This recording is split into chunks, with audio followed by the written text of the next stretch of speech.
Good morning, students. Now, Dr. Suman is here in front of you. She is taking B.Ed second year paper 4th A, language across curriculum. Okay, ma'am. Now you can start. Okay, sir. Thank you, sir. Okay, student. Today we will discuss about language across the curriculum. ये आपका paper 4th A है बेटा। और जैसा कि आप लोगों को सबको पता है कि हमारे पेपर 4th के 2 पार्ट है, पेपर 1 और पेपर 2। तो ए जो पार्ट है हमारा ये 50 मार्क्स का है। और इसमें सबसे पहले क्या है कि 40 मार्क्स की आपकी थ्योरी आएगी, आप सबको पता भी है। वो 10 मार्क्स आपके इंटरनल है। तो according to 40 marks we will discuss about this paper. तो हमारा क्या है कि जो हमारा पेपर पैटर्न है अभी तक क्या था कि हमारे 16 मार्क्स के 2 क्वेश्चन आएंगे आपके, जो आपके 16 नंबर के होंगे, और 2 क्वेश्चन आपके 4 नंबर के। तो इस तरह से 32 + 8 यानी कि हमारा टोटल 40 नंबर का ये पेपर है। तो अब हम डिस्कस करते हैं कि क्या होता है लैंग्वेज। देखो बेटा, जब से हम स्टार्टिंग से ही, जब बच्चा पैदा होता है तभी से हमें भाषा शिक्षण पर, भाषा पर हमारा जोर दिया जाता है। तो भाषा क्या होती है? हम सबको पता है कि बगैर भाषा के, चाहे वो हमारी लिख कर है या बोल कर है या हमारी देख कर और सुनकर है, तो भाषा के बगैर हमारा काम नहीं चल सकता। तो भाषा क्या है? हम स्टार्टिंग में जब बच्चा प्री प्रेप में होता है, प्री नर्सरी में होता है, हम देखते हैं कि बच्चे की सबसे ज्यादा फोकस किस पे दिया जाता है? हमारा लैंग्वेज पर, यानी कि भाषा पर। तो भाषा क्या होती है? आप सब जानते हैं कि भाषा वह माध्यम है, वह साधन है जिसके द्वारा हम अपने विचारों को बोलकर, लिखकर दूसरे के सामने प्रस्तुत करते हैं, और दूसरे के विचारों को हम सुनते हैं, समझते हैं, और उनके अकॉर्डिंग हम चलते हैं। तो अब भाषा का जो मेन टॉपिक है वो यही है कि हमारे पाठ्यक्रम में, यानी कि आपके करिकुलम डेवलपमेंट में भाषा एक उपागम है। यानी कि भाषा के जो है, जो हमारा करिकुलम डेवलपमेंट है, करिकुलम की जो अप्रोच है, उसमें भाषा का क्या रोल है, क्यों भाषा को लिया जाता है, और पाठ्यक्रम के तहत भाषा का क्या महत्व है, इसकी क्या विशेषताएं हैं, भाषा को क्यों पढ़ना चाहिए, ये सब हम इस जो चैप्टर है हमारा उसमें हम डिस्कस करेंगे। तो सबसे पहले क्या है कि पाठ्यक्रम के तहत भाषा उपागम का परिचय। यानी कि जो हमारे करिकुलम है, जो हमारा पाठ्यक्रम डेवलपमेंट है, तो उसमें भाषा का क्या महत्व है, क्या है भाषा, क्यों पढ़नी चाहिए भाषा, और इसको पढ़ने के लिए इसके कौन कौन से हमारे सिद्धांत हैं, क्या क्या इसकी विशेषताएं हैं। तो सबसे पहले क्या है कि भाषा का, जैसा कि एक जर्नल है हमारा, भाषा हम लिख कर, बोल कर या गा कर, या फिर हम महसूस करके, जो मैंने चौथा पॉइंट जो बोला है उसको हम बोलते हैं महसूस करके, या उसको टच करके, छू कर भी हम भाषा को समझ सकते हैं। तो इसका क्या मतलब है? यानी लिख कर भी हमने देखा, बोल कर भी देखा, और हमने गा कर या गुनगुना कर, ये भी हमारी भाषा है। लेकिन जब टचिंग शब्द आ जाता है, यानी कि छू कर, उसका मतलब क्या होता है कि आप लोग देखते हैं कि कुछ जैसे ब्लाइंड जो पर्सन होते हैं, उनको एक ब्रेन लिपि होती है बेटा, यानी कि जो उनकी जो स्क्रैप बुक होती है उसमें छेद छेद टाइप से होते हैं, और उन्हीं से शब्दावली बनाई जाती है, और उन्हीं शब्दों के माध्यम से फिर वाक्य बनाए जाते हैं। तो वो लोग धीरे धीरे अपनी उंगलियों के स्पर्श से, उनकी टचिंग से उस भाषा को वो समझते हैं कि इसका क्या मतलब है। तो इस तरह से भाषा एक विशिष्ट समूह के रूप में प्रयोग की जाती है। हजारों भाषाएं हैं। कितनी है कि हमारे पास बहुत सारी भाषाएं हैं, और हमारे संविधान में भी 22 भाषाओं को हमारे देश में माना गया है। तो हमारी जो मेन जो मातृभाषा है वो क्या है? हिंदी है। तो हमारी जो कुछ भाषाएं ऐसी हैं जो हमारी राजकीय काम काज के लिए जिन भाषाओं का प्रयोग किया जाता है उनको राष्ट्रीय भाषा कहा जाता है। कुछ इंटरनेशनल ट्रेड के लिए, इंटरनेशनल जो हमारी वार्तालाप है, जो हमारा कम्युनिकेशन स्किल है, उसके लिए जो भाषा प्रयोग की जाती है वो हमारी अंतर्राष्ट्रीय भाषा होती है। और जो हम एक तरह से अपने समुदाय में, अपने घर में, अपने परिवार में जिस भाषा का हम प्रयोग करते हैं वो हमारी एक मातृभाषा अपनी होती है। तो एक बच्चा 3 या 4 साल की उम्र में 2 या 3 से ज्यादा भाषाएं भी सीख जाता है।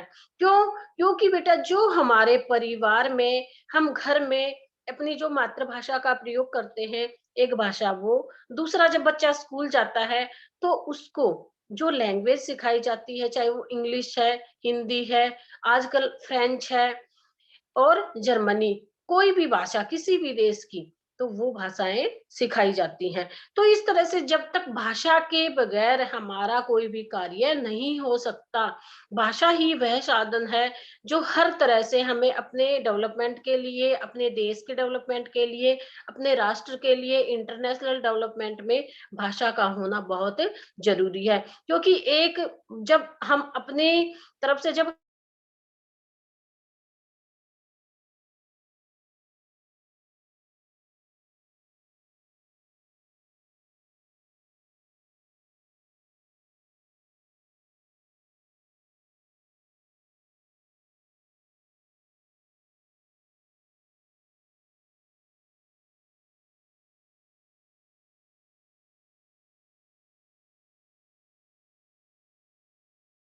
डेवलपमेंट में जो हमारा पाठ्यक्रम है, चाहे वो एसएसटी का है, चाहे वो साइंस का है, चाहे मैथ का है या फिर कंप्यूटर साइंस का कोई भी सब्जेक्ट है, उसमें भाषा का होना बहुत जरूरी है।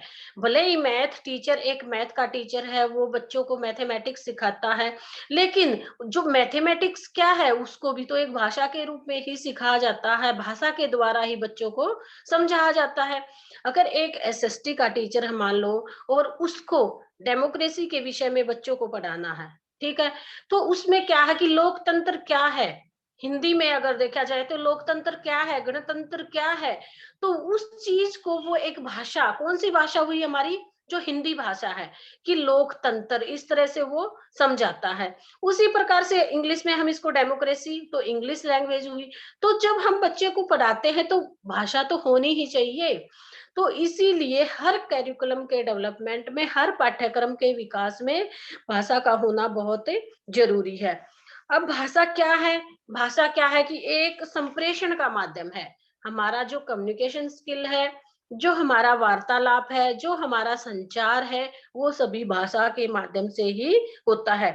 लेकिन भाषा देखो, जब हम फ्रेंड सर्कल में होते हैं तो हमारी भाषा अलग होती है, क्योंकि हम वो फॉर्मल बातें या वो चीजें हम यूज नहीं करते हैं फ्रेंड सर्कल में। उसके बाद हम देखते हैं जब हमारे टीचर्स के साथ या हमारे प्रिंसिपल्स के साथ या हम किसी भी कंपनी में किसी भी मैनेजर के सामने या किसी भी व्यक्ति के सामने, जो हमारा, जो जैसे कोई भी साइंटिस्ट है या डॉक्टर है, तो हम फॉर्मल लैंग्वेज का यूज करते हैं। उसी प्रकार से जो हमारे घर में जो हमारी भाषा होती है वो मातृभाषा होती है। और जब हम देखते हैं, देखो आपको कोई भी कोडिंग है, जो हमारी डिफेंस है, उसमें कोड शब्द यूज किए जाते हैं। तो उस कोडिंग का भी एक मतलब क्या है कि वो हमें उस कोड के द्वारा ये समझाना चाहते हैं कि क्या हमें करना है, कितना करना है, कहाँ पे हमें जाना है। तो वो उनकी कोड लैंग्वेज होती है। तो इसी प्रकार से भाषा का हम देखा जाए तो हमारा चाहे सामाजिक है, आर्थिक है, या हमारा कोई भी पृष्ठभूमि है, उसमें भाषा का होना बहुत जरूरी है। तो अगर मैथमेटिक्स को क्या आप भाषा के बगैर पढ़ा पाओगे? नहीं, क्योंकि उसमें भी इंग्लिश को, हिंदी को, और जो हमारे अल्फाबेटिक्स या हमारी काउंटिंग है, 1 2 3 है, जो भी है, तो उनके बगैर हम मैथमेटिक्स को भी नहीं पढ़ा पाते।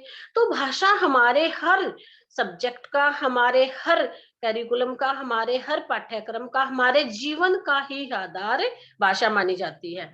तो ये था आपका कि भाषा क्या है। तो इसके बाद क्या है बेटा, कि भाषा, language is a role of govern system, यानी कि नियमों पर आधारित है, rules, it's based on rule, यानी कि हमारे कुछ नियम होते हैं भाषा के, जिनके आधार पर भाषा बनाई जाती है। तो सबसे पहले क्या है कि इसके लैंग्वेज के साइन होते हैं, यानी कि प्रतीक होते हैं। देखो, अगर हमें अनार बच्चे को पढ़ाना है, तो अनार, अनार को हम जब हमारे सामने हम एक समुदाय के द्वारा, एक हमारी एकेडमी के द्वारा या हमारे संविधान के द्वारा जो भाषा हमें दी गई है, उसी के आधार पर हम बच्चे को एक प्रतीक दिखाते हैं कि अनार का जो सिंबल है वो हम उसको दिखाएंगे और ए नार है, यानी कि इस तरह से हम उस बच्चे को पढ़ाएंगे। तो जब हम वो पूरा टाइम, पूरी लाइफ इस चीज को नहीं भूलता कि अनार उसका क्या, किस चीज का सिंबल है, जो रेड या जो भी ऑरेंज जैसे भी कलर में वो एक सिंबल उनको दिखा जाता है, वो एक फ्रूट होता है। तो इसी प्रकार से बेटा, एक मान लो एक पशु है, गाय है, तो गाय का हमें पता है कि 4 पैर वाला एक जानवर होता है, उसको व्हाइट या ब्लैक कलर में होती है, दूध देती है। तो इस तरह से ये भी सिंबल बनाए गए हैं। ये भाषा के तौर पर एक प्रतीक, एक चिन्ह है हमारे सामने जो प्रस्तुत किए गए हैं, और उसी के आधार पर हम सारी की सारी बातें समझ जाते हैं। उसी प्रकार से जब आप बोलते हैं कि एक छोटे बच्चे को हम बताते हैं कि स्टार्टिंग से ही उसको पेंसिल दी जाती है, किसी भी तरह की राइटिंग करने के लिए बच्चा पेंसिल अपने हाथ में पकड़ता है, तो हम पूरी लाइफ हमारे सामने वही जो साइन है पेंसिल का, कि पेंसिल ग्रे कलर की होती है, इसकी लिखावट ऐसी होती है, इसको इरेज भी किया जाता है।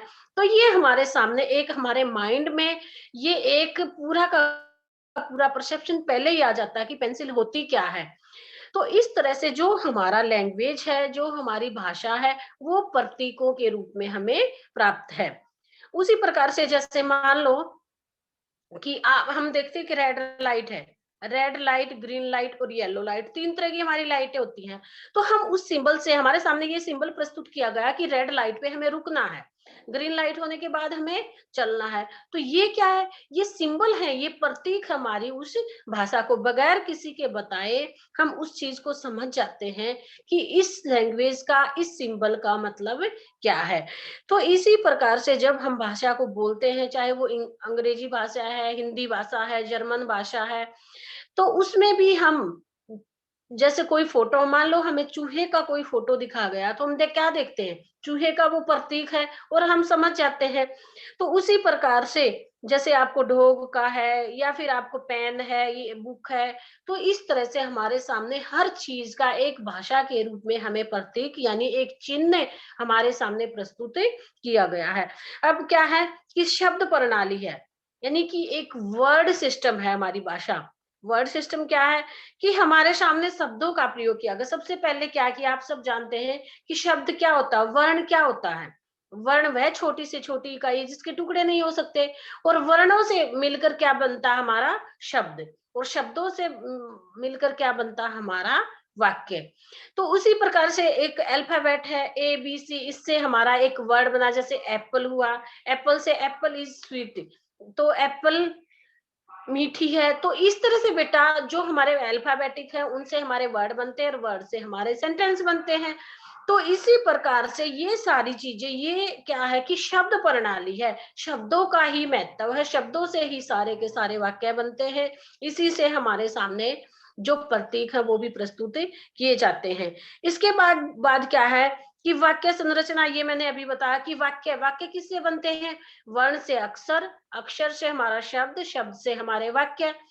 तो हमारे सेंटेंस बनते हैं और सेंटेंस से हमारा पैराग्राफ बनता है। तो ये भी हमारा, चाहे वो हमारी जो विचारधाराएं हैं, जो हमारी भावनाएं हैं, जो हमने पढ़ा है या जो हमें लिखना है, समझाना है, किसी को बताना है, वो वाक्यों के ही माध्यम से होता है। इसके बाद हमारा साउंड सिस्टम, यानी कि ध्वनि प्रणाली। इसमें भी क्या है कि हम अपनी, अब तक क्या हमने लिख कर जो हमारे सामने जो चीजें हैं उसी को प्रेजेंट किया, अब हम बोलकर, कि जैसे मैंने अभी आपको बोला कि पेंसिल, पेंसिल का एग्जांपल हमने दिया, तो आप लोग सारे के सारे समझ जाओगे कि पेंसिल है क्या, पेंसिल कैसे लिखना है, इसकी इंपॉर्टेंस क्या है, इसके फीचर्स क्या है, इसकी डेफिनेशन क्या है, इसकी नीड क्या है। तो ये एक छोटा सा शब्द जो पेंसिल है, उसका इतना बड़ा स्ट्रक्चर आप सबके माइंड में आ जाएगा। आप बगैर बोले ही, बगैर समझे ही सारा का सारा आपके माइंड में ये पहले ही माइंड मेकअप हो चुका है कि पेंसिल क्या होती है। तो इसी प्रकार से एक शब्द बोलते ही, मान लो कि हम जैसे बच्चे को बोलते हैं कि कॉपी निकालो, यानी कि कॉपी, एक छोटे 3-4 साल का बच्चा फट फटाफट वो अपनी कॉपी निकालता है जिसमें उसको राइटिंग करनी है। अब हम बोलते हैं कि आपकी पोएम की बुक निकालो, तो बच्चा पोएम की बुक निकालता है। तो बेटा जब आप लोगों को ये सारी की सारी चीजें समझ आ जाती हैं, तो वो हमारे माइंड में पहले ही ये एक संरचना बनी होती है, एक माइंड मैकअप हमारा शब्दों के माध्यम से, वस्तुओं के माध्यम से, सब कुछ हमारा भाषा के आधार पर ही ये सारी संरचनाएं बनी हुई हैं। इसके बाद क्या है कि एक शब्द को मान लो, कोई भी एक शब्द है, उसकी बहुत सारी, कितनी सारी ध्वनियां हो सकती हैं, ठीक है? कि जैसे हमारे, हम किसी भी भाषा में, हिंदी भाषा में है, जैसे हिंदी भाषा में किसी शब्द को कुछ बोलते हैं, दरवाजा है, जैसे डोर है, इंग्लिश में उसको डोर बोलते हैं, हिंदी में उसको दरवाजा बोलते हैं। उसी प्रकार से हर लैंग्वेज में, फ्रेंच में उसको और कुछ बोलते होंगे, इटालियन में और कुछ बोलते होंगे। तो हर जो शब्द है, हर जो वस्तु है, उसका प्रत्येक भाषा में अलग अलग हमारा अनुवाद किया गया है, अलग अलग तरह से उसको बताया गया है। अब इसकी जो मेन बात क्या है कि हमारे इसके प्रिंसिपल क्या है? सबसे पहले तो क्या है बेटा, ये प्रतीक होते हैं, सिंबल होते हैं, ठीक है? शाब्दिक होते हैं, हमारे सांकेतिक होते हैं, और दूसरा क्या है कि ध्वनि के रूप में भी होता है, लिख कर, बोल कर, देख कर, ये हमारे भाषा के सारे माध्यम है। अब भाषा क्या है कि समय के साथ साथ वो परिवर्तित भी होती रहती है, भाषा सीखी जा सकती है। भाषा को हम सांस्कृतिक, एक संस्कृति, एक कल्चर के रूप में भी हमारी भाषा है, और भाषा में बहुत सारी विभिन्नताएं हैं। हम देखो कि हमारा कश्मीर से लेकर कन्याकुमारी तक हमारे देश में बहुत सारी भाषाएं बोली जाती हैं। आप कश्मीर से लेके चलो कि हमारी जो द्राविड़ भाषाएं हैं, उन्हीं भाषाओं को, कश्मीरी है, कुमाऊं है, ये भाषाएं बोली जाती हैं। फिर हम मध्य में आते हैं तो हमारी हिंदी भाषा है। अगर हम यूपी की तरफ, बनारस की तरफ जाते हैं, तो हमारा बिहार की तरफ, वहां हमारी मैथिली भाषा बोली जाती है। अगर हम फिर जो हमारा मिड में है, हरियाणा है, तो वहां पे हमारी क्या है, हरियाणवी एक बोली है, वो भी बोली जाती है, हिंदी भाषा बोली जाती है। मथुरा साइड अगर हम जाते हैं तो वहां पे ब्रज भाषा है। तो उसी प्रकार से अगर हम असम की तरफ जाते हैं, हमारी असमिया है या कुमाऊं है, वही भाषाएं बोली जाती हैं। केरल की तरफ हमारी जो भी, जो केरला की भाषा है, या कुचिपुड़ी है, या फिर आपकी मलयालम है, ये सारी सारी स्टेट में, अलग अलग स्टेट में अलग अलग भाषाएं बोली जाती हैं। तो उन्हीं भाषाओं के आधार पर हमारा विकास होता है। तो आप देखो कि हमारी जितनी भी 28 स्टेट हैं, 28 जो हमारे राज्य हैं, उन सब में सबकी अपनी अपनी भाषा है। लेकिन जो हमारी मेन जो बात भाषा है, वो है मातृभाषा, क्या है हमारी हिंदी, और हमारी यही राजकाज की भाषा भी है, राजकीय भाषा भी इसको बोला जाता है। तो इस तरह से हमारी जो भाषा है, उसका हमारे पाठ्यक्रम में होना बहुत जरूरी है। इसके बाद क्या है कि भाषा का जो, इसके प्रिंसिपल कौन कौन से हैं, यानी कि कौन कौन से सिद्धांत हैं। क्या भाषा सिद्धांतों पर आधारित है? बिल्कुल, भाषा सिद्धांतों पर ही आधारित है।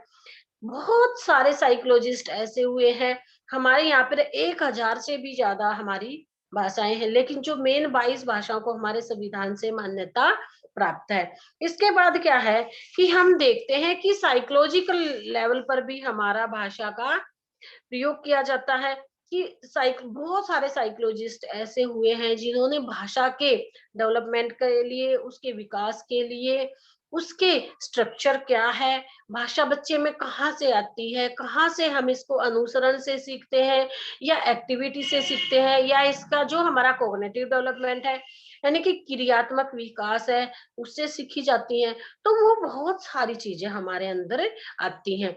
भाषा बोलचाल का साधन है, अनुकरण से सीखी जा सकती है। कि हम देखो, छोटा बच्चा क्या करता है, अगर हम छोटे बच्चे को देखते हैं, बिल्कुल जब स्टार्टिंग से हमारा लैंग्वेज का डेवलपमेंट होता है, तो बच्चा क्या करता है, अपने पेरेंट्स को, अपने घर में अपने दादा दादी को देखकर वो भाषा का प्रयोग करता है। छोटा बच्चा नकल उतारता है, जैसे चलने की, खांसने की, बोलने की नकल उतारता है। सबसे स्टार्टिंग में वो माँ शब्द है, वो बोलता है, पे, मैं, माँ, आ, इस तरह से वो बोलता है। तो हम, वो जो हम बोलेंगे, वो उसका अनुसरण करता है, यानी कि उसको फॉलो अप वो बच्चा करता है। इसके बाद हम फिर देखते हैं कि वही स्टूडेंट धीरे धीरे जब उसका विकास होता है तो उसको रिटर्न रिटर्न वर्क में वो सारी चीजें सीखता है। तो यहाँ पे हमारा कोग्निटिव डेवलपमेंट हमारा शुरू हो जाता है। इसके बाद क्या है कि फिर वो मल्टीमीडिया, यानी कि जैसे आप देखते हो कि जो 2 ढाई 3 साल का बच्चा क्या करता है कि हम आजकल कार्टून का जमाना, कार्टून बच्चा देखता है तो वो उन्हीं जो लैंग्वेज है, जो शब्दावली है, उन्हीं को वो फ़ॉलो करता है। तो यहाँ पर हम देखते हैं कि मल्टीमीडिया के, यानी कि टीवी पे वो जो कार्टून है उनको देखता है, छोटा भीम है या पोगो है, जो भी है, उन सब चीज़ों को देखता है और उन्हीं को वो फ़ॉलो करता है। तो इसके बाद फिर बच्चा धीरे-धीरे बड़ा होता है, 7-8 साल का होता है, फिर उसको जो स्कूल में जो लैंग्वेज सिखाई जाती है, उसका वो फ़ॉलो अप करता है, उसको सीखता है, उसको लिख कर, बोल कर, सुनकर, वो सारे के सारे जो हमारी चारों क्रियाएँ हैं, तो वो उसको सीखता है। इसके बाद क्या देखते हैं कि बच्चा बोल-चाल के द्वारा भी बहुत सारी चीज़ें सीखता है। एक-दूसरे से कम्युनिकेट करता है, अपने भाव को, अपने विचारों को, अपनी अभिव्यक्ति को वो दूसरे के सामने रखता है। तो इसी प्रकार से ये हमारा जो लैंग्वेज का जो सिस्टम है, ये हमारा बेसिक अभी मैंने समझाया है। इसके बाद क्या है कि ये जो बेसिक चीजें होती है वो हम जर्नल वे में हम बच्चों को समझाते हैं। इसके बाद हम देखते हैं कि जो साइकोलॉजिस्ट हैं, हमारे जो मनोवैज्ञानिक हैं, उन्होंने भाषा के विषय में अपने बहुत सारे विचार प्रस्तुत किए हैं। तो इनको बेटे हमारी जो अभी मैम क्लास लेंगी, इसके बाद नेक्स्ट क्लास में हम करवाएंगे। तो आज का जो हमारा मेन जो टॉपिक था वो क्या था कि भाषा क्या है, इसका क्या अर्थ है, इसकी क्या विशेषताएं हैं और भाषा कैसे सीखी जा सकती है, किन नियमों पर आधारित है हमारी भाषा, इसकी विशेषताएं क्या है। तो ये आज का हमारा टॉपिक था। इसके बाद हम जो नेक्स्ट क्लास है उसमें हम लैंग्वेज की इसकी नीड क्या है, इसकी मनोवैज्ञानिक अवधारणाएं क्या हैं। जो मेन टॉपिक जो हमारा होगा वो होगा हमारा साइकोलॉजिकल बेस्ड, यानी कि जो मनोवैज्ञानिक विचारधाराएं हैं हमारी भाषा की वो क्या होती हैं।